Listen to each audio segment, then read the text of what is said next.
ในวันที่22ตุลา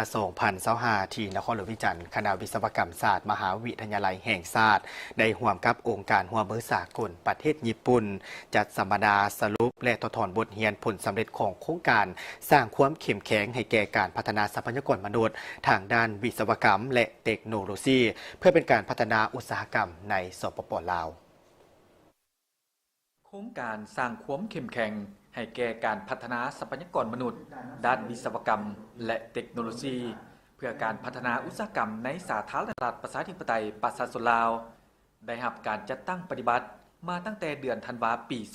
2020 มีจุดประสงค์เพื่อยกระดับคุณภาพการศึกษาระดับปริญญาตรีในสาขาวิศวกรรมศาสตร์เช่นเวียกงานโยธาธิการขัวทางขนส่งและโลจิสติกส์ไฟฟ้าอิเล็กทรอนิกส์โทรคมนาคมและกลจักรภายใต้การสนับสนุนเครื่องมือทดลองส่งอาจารย์และผู้เชี่ยวชาญจากสถาบันวิทยาศาสตร์โตเกียวของญี่ปุ่นมาถ่ายทอดบทเรียนตัวจริงพร้อมทั้งปรับปรุงหลักสูตรและคู่มือนักศึกษา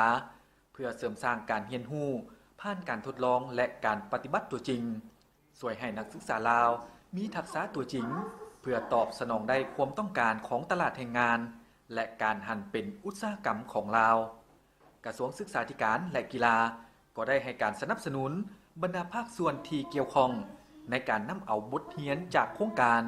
ไปประยุกต์ใช้ในสถาบันการศึกษาอื่นๆสร้างกลไกยืนยงสำหรับการนำใช้และคุ้มครองอุปกรณ์ก็คือการสุกยูการร่วมมือกับภาคอุตสาหกรรมและภาคธุรกิจให้กลายเป็นยุทธศาสตร์หลัก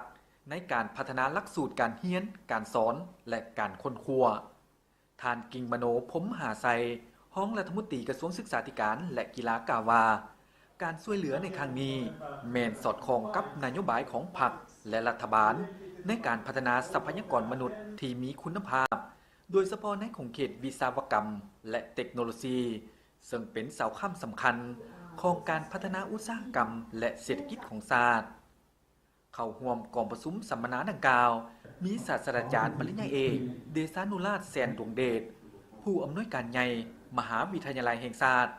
ต่างหน้าจากกระทรวงองค์การร่วมมือสากลญี่ปุ่นประจำลาวพนักงานครูอาจารย์คณะวิศวกรรมศาสตร์นักศึกษาและแขกถึกเชิญ